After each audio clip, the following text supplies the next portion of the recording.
नमस्कार, तुम्ही पाहत आहात जनगर्जना न्यूज। गुजरातमधील मोरबी परिसरातून सध्या एक अनोखी घटना चर्चेत आली आहे। एका विहिरीतील पाण्याची हालचाल पाहून परिसरातील नागरिकांमध्ये मोठे कुतूहल निर्माण झाले आहे। सामान्यतः विहिरीतील पाणी शांत किंवा अगदी हलक्या हालचालीत दिसते, मात्र या ठिकाणी विहिरीच्या पाण्याच्या पृष्ठभागावर चक्क लाटांसारखी हालचाल होताना दिसत आहे। पाणी एका बाजूने दुसऱ्या बाजूला सरकत असल्याचे आणि त्यावर मोठ्या लाटांसारखे चढ उतार होत असल्याचे व्हिडिओमध्ये दिसून येते। ही घटना पाहण्यासाठी स्थानिक नागरिकांमध्ये उत्सुकता निर्माण झाली आहे।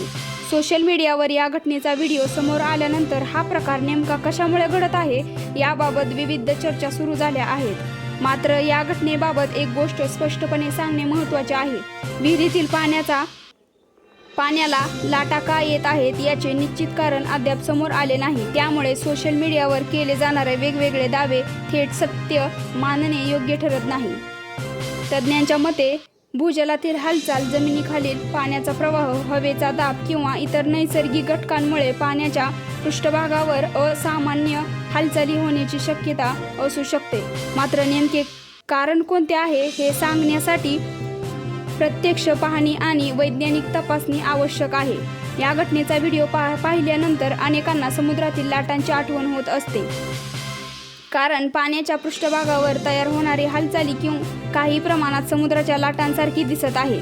मात्र दिसायला समुद्राच्या लाटांसारखे असले तरी ही विहीरच आहे आणि तिच्या पाण्याच्या हालचालीमागचे कारण वेगळे असू शकते। त्यामुळे या घटनेला कोणताही चमत्कार, भूकंपाची पूर्वसूचना किंवा इतर कारण म्हणून ठामपणे सांगण्यापूर्वी अधिकृत आणि वैज्ञानिक माहितीची प्रतीक्षा करणे महत्त्वाचे आहे। तर ही होती गुजरातमधील मोरबी परिसरातील विहिरीतील पाण्याच्या अनोख्या हालचालीची माहिती। या घटनेचे कारण काय आहे याबाबत अधिकृत माहिती समोर आल्यानंतर आम्ही ती तुमच्यापर्यंत नक्की पोहोचू। अशाच महत्त्वाच्या आणि विश्वासार्ह बातम्यांसाठी जनगर्जना न्यूजला नक्की सबस्क्राईब करा। बातमी आवडली असेल तर शेअर करायला विसरू नका। धन्यवाद।